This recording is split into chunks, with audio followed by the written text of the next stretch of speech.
What's up, Knicks fans? Welcome to another episode of Knicks Latest, bringing you the latest headlines and everything New York Knicks basketball. Make sure you subscribe to the channel below. We're trying to build a community full of Knicks fans, positive Knicks fans, optimistic Knicks fans, who aren't afraid to critique the team, of course, but definitely want to build a community going into what I think is the most anticipated Knicks season since the 90s, at least. A season in which the New York Knicks are favored to be Eastern Conference contenders, possibly NBA Finals contenders. It's going to be a fantastic year to be a Knicks fan, so make sure you subscribe, make sure you like the video, and we got a couple of free agents here that are looking to sign with the Knicks. I want to know your opinion on them, so make sure you drop a comment and let me know who would you like to fill the last one or two roster spots for the New York Knicks. Let's get going.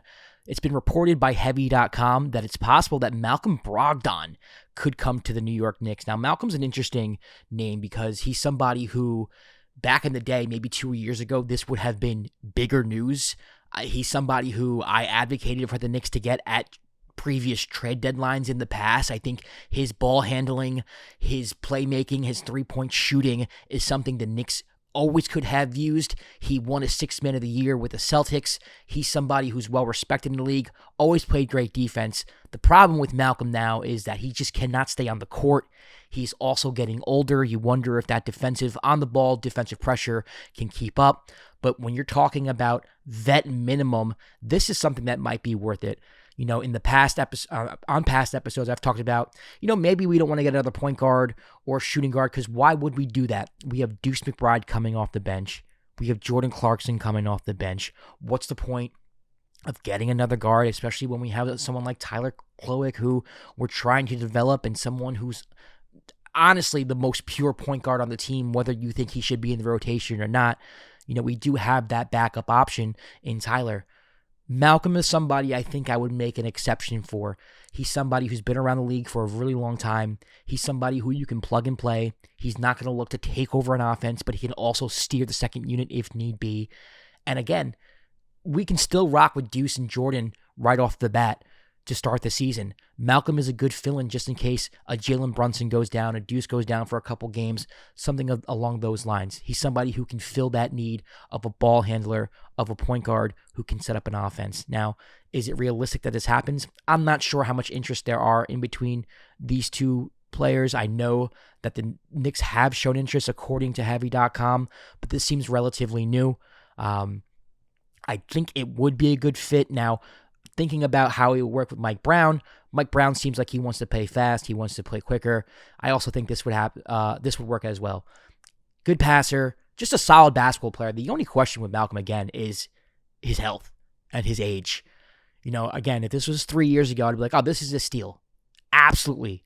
Let's go get Malcolm. Why not? He is a former Rookie of the Year, extremely athletic. Don't know if y'all remember, but he has this highlight, a reverse dunk over LeBron James. I mean, he's somebody who, to me, has always been one of the more underrated players in the league. Last year, in 23.5 minutes per game, he averaged 12.7 points per game on 43% shooting from the field, although he did have a down year shooting 28.6%, which is down 38.8% for his career from three-point range. Still somebody who I think, if given the opportunity, especially the opportunity of, Malcolm, we just need you to play 10, 15 minutes, sometimes in emergency situations, I think this would be a good get. We've reached a point now where we're talking really just about the last two roster spots on the team. A Malcolm Brogdon is kind of overqualified for that, in my opinion. I'm actually kind of shocked that he's not signed to a team. There are a lot of teams out there that need some guard play. The Minnesota Timberwolves come to mind. Heavy.com mentions it in their article as well. Somebody who can use a point guard, somebody who can use bringing the ball up the court, ball handling. And the Knicks can use that in some spots. I wouldn't be mad at this. I would clap for this. I would say, okay, you know what? Malcolm, let's go. We got our squad. Let's go. Another free agent, Sporting News, suggesting that Trey Lyles can reunite with Karl Anthony Towns. Now, Trey I think he was a lottery pick. He's somebody who has had a solid NBA career, mostly coming off the bench. Somebody who can spread the floor. He shoots 34.5% from three-point range, which isn't great. It's okay for a big man, but somebody who will take that shot. He's averaged about 15 to 20 minutes a game throughout his career. He played for Mike Brown, so he's familiar with Mike Brown. I think that has a lot to do with it as well. If you're a coach and you have, I wouldn't say your favorite players, but you have players that you're familiar with, what they can do, I think it makes your job easier. And Trey's one of those people who is not going to get a lot of playing time. Obviously you have Cat in the front court, you have Mitchell Robinson in the front court, Gershon Yabusele, who you just signed, who I think is better than Trey Lyles, will probably get some burn over him. But Trey's somebody, again, if you're handing out contracts to fill out the roster, you have one spot, two spots open. He's somebody you can take a flyer on. He's not the lottery pick that many people thought he would be, but he is a consistent pro. He's a pro. Right now he doesn't have a team. Last played for the Kings, like I said, under Mike Brown. I wouldn't be mad at this necessarily. For me, I said this in previous episodes before. I think the Knicks should really get a 3-and-D type for this last roster spot or two. You want somebody who can spread the floor, shoot the three, and guard. The Knicks do have plenty of players in the backcourt. Jalen Brunson, Jordan Clarkson off the bench. Like I said, Tyler Kolek. Unless we're getting someone who is the caliber of a Malcolm Brogdon, I don't think they should be addressing that position. And in the front court, I'm pretty comfortable with what they have right now. I think Huck Porty should at least start the year, maybe not in the rotation, but that next man up, if that makes any sense. He showed some flashes last year. He's somebody who has a lot of athleticism. To me, his ceiling is higher than Mitchell Robinson on the offensive end. If we can just cut down the fouls on the defensive end and get him more focused on the defensive end, I'd be very comfortable with him coming off the bench in our front court. Trey Lyles, to me, a solid NBA veteran. If he's 12th, 13th man on the team, I'm not mad at it either, especially because he has this history of Mike Brown, and not knowing much about that history, just seeing that the Knicks would be interested in him tells me that Mike Brown and Trey Lyles have a good history together, that they like each other. So I don't think you can go wrong there. Just not the name that I thought you would be reading at this point right now. I'm actually pretty shocked that this last roster spot is even still open, if I'm being honest with you, but it is what it is. All right, let's close this out. Sports Illustrated is saying that Ben Simmons is not interested in New York, that this is now unlikely. And after weeks of speculating about Ben Simmons coming to New York, this kind of surprises me. Why haven't we heard about this before?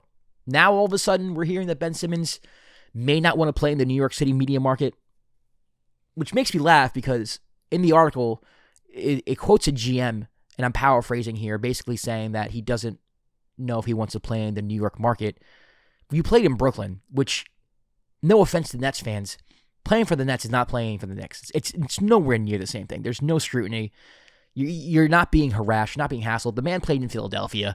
It's harder playing in Philadelphia than it is playing in Brooklyn. I guess his time in Philadelphia turned him off so much that he probably wants to go to a friendlier media market, or a media market where there's not pressure. Somewhere like maybe a Sacramento. No offense to Sacramento, but you can go to Sacramento, ball out or not ball out, and it won't make that big of a difference. Maybe wants to hide a little bit, and that's not me disrespecting Ben. That some players, that's just how it is. But I'm surprised that this is something that's just being reported.